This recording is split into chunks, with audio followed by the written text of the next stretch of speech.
This is J. Randall Wilkerson, author of the Heart Failure Recovery Plan, Successful Heart Regeneration Using Metabolic Enzymes. This is part 54 in a 58-part video series of the entire book. Please review our introductory video for background information on the entire book. Today we're going to consider a medical subject that is often radioactive, and that's blood transfusions. You may be wondering, why on earth is there a chapter on blood transfusions in a book that advocates enzymes and exercise and rehab? Heart failure is often caused by cardiac conditions that require immediate surgery to save your life. Some hospitals still perform heart surgery with blood transfusions.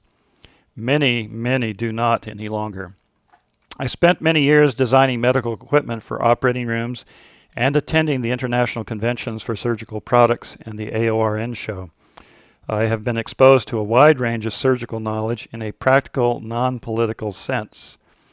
We live in a world of special interest groups who seek to profit from medical misfortunes of others, and one of the most powerful is the blood transfusion industry.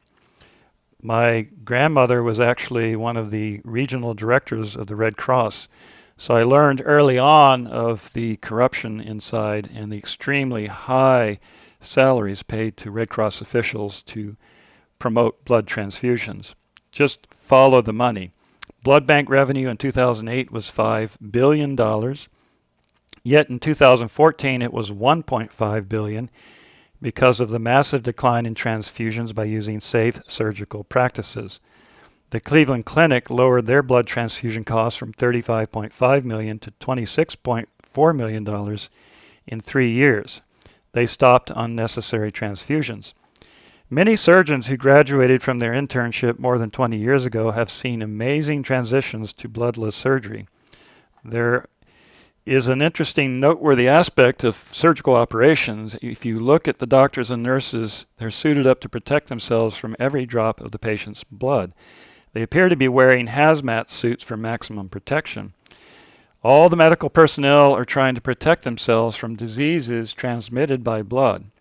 Even plane crashes will have to put on protective clothing for rescue personnel because handling all the blood is dangerous for them. You have heard it said on television and in movies that blood transfusions save lives. I knew an attorney who asked a medical researcher to read every clinical trial that proved that blood transfusions save lives. He could not find any published. There are thousands of studies on how to conduct blood transfusions, yet none comparing non-blood transfusions with blood transfusion outcomes. All medical procedures are supposed to be covered by clinical trials to verify the performance of each treatment before change. In more than a century, no clinical study, trial, or paper confirms that blood transfusion therapy is more effective than non-blood transfusion therapy. Non-blood therapy is seen in TV shows with emergency medical technicians at the scene of an accident. They start a non-blood transfusion immediately to maintain volumes so the person does not die. These same expanders work in the operating room. Common products include saline solution, Dextran, Hetastarch, Hamacell, Ringer's lactate, glucose, gelofacine, and many others. These replace the volume needed for the heart to continue pumping. At every surgical show I attend, there are many companies and associations showing electrocardiography systems that replace conventional scalpels. An electrocardiography scalpel seals the arteries and blood vessels as it cuts, thereby eliminating most bleeding. Surgery centers now have cell salvage systems that vacuum up any blood that does exit a surgical operation. It then filters your own blood and pumps it right back into the body, so there is no potential for contamination from contaminated blood. When John Paul II was shot in the Vatican Square, he didn't die or almost die from the bullet. He almost died from the infected blood that he was transfused with. HIV, AIDS, and dozens of other diseases are transmitted in the blood supply. The test conducted at blood transfusion companies claim to filter out all of those diseases, but it's impossible because the tests only detect infections that have been in place in the person's system for months and sometimes years. because they're checking for antibodies in reaction to that infection. So early infections are not detected. The number of diseases would be almost impossible to spend the time. It's HIV, AIDS, hepatitis in all varieties, West Nile virus, cytomegalovirus, CMV, parvovirus, herpes, human T lymphotropic viruses, leukemia, Plasmodium malariae, Proteus. I mean, there's just a long list in the book. Although not a disease, transfused blood can contain medications from the donor. And finally, there are transfusion mismatch. The mismatches used to be limited to 4 blood types plus positive and negative. Now recent discoveries have expanded the list to 33 genetic types and 300 antigens that can trigger a patient's immune system to destroy the transfused blood without a perfect match. So it's nearly impossible to match. Blood transfusions kill in the way they affect your immune system and trigger inflammation. Blood is not a liquid like water or oil. Every cell in a blood transfusion is a unique genetic coded foreign invader. Your immune system must be compromised to destroy it. Therefore, you cannot be protected against cancer cells and other diseases while your immune system is destroying the transfused blood. Now, reactions to blood transfusions are also often fatal. They can be likened to coagulating the blood in your veins. In the Journal of American Medical Association study of 1966, 2,921 patients who received blood transfusions found that 2/3 were regarded as questionable or unnecessary among the single unit transfusion. A single unit transfusion is the amount of blood a blood donor gives at every visit. In the Wall Street Journal of January 16, 2015, Tim Hannon and Rishi Sikka report that 6.5 to 10.5 million transfusions in the USA are unnecessary, according to the National Blood Collection and Utilization Survey report from the U.S. Department of Health and Human Services. That is 50% of all blood transfusions. Reducing transfusions 30% would save 50,000 lives and reduce 200,000 complications.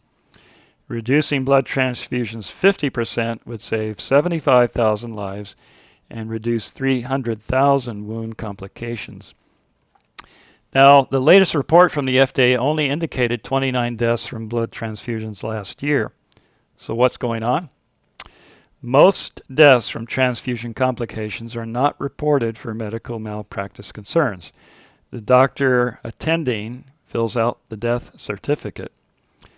Over 90% of all blood transfusions use refrigerated stored blood. After 24 hours, the oxygen storage and release capacity has been reduced 50%.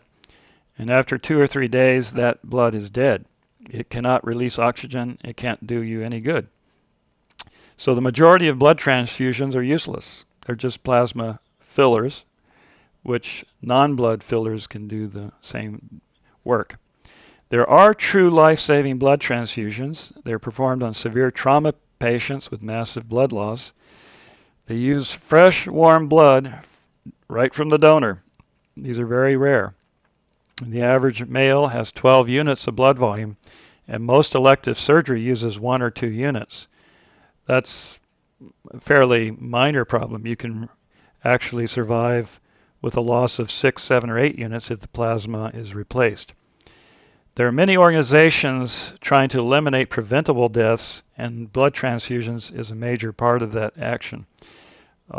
It's important to note 120 hospitals in the internet listings are bloodless surgery centers now, and there may be one actually close to you.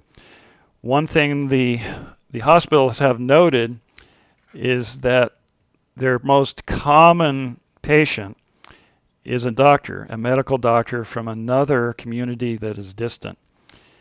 Very few doctors will accept blood transfusions on themselves, but they often don't like the ostracism if they refuse them in their own community. So they travel to these bloodless surgery centers. There are people, of course, like Jehovah's Witnesses that do not accept blood for religious reasons, and they have helped to pioneer this industry. But now the majority of people are informed citizens, informed medical personnel, doctors and nurses who do not want to run the risk of all the diseases it cover are carried by blood transfusions. So that concludes this section. It's information that you may have never heard before. It doesn't fit the usual story that's promoted, yet that's why we had to self-publish this book, because so many amazing discoveries that are common among the medical community are hidden from the general population. I'm J. Randall Wilkerson, author of the Heart Failure Recovery Plan, Successful Heart Regeneration Using Metabolic Enzymes. This book is available from Amazon in print and Kindle edition, from the Apple iTunes Store in the iBooks edition, and from eBay in the print edition.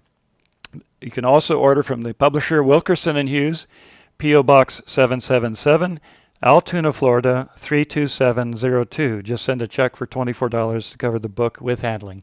Thank you for listening.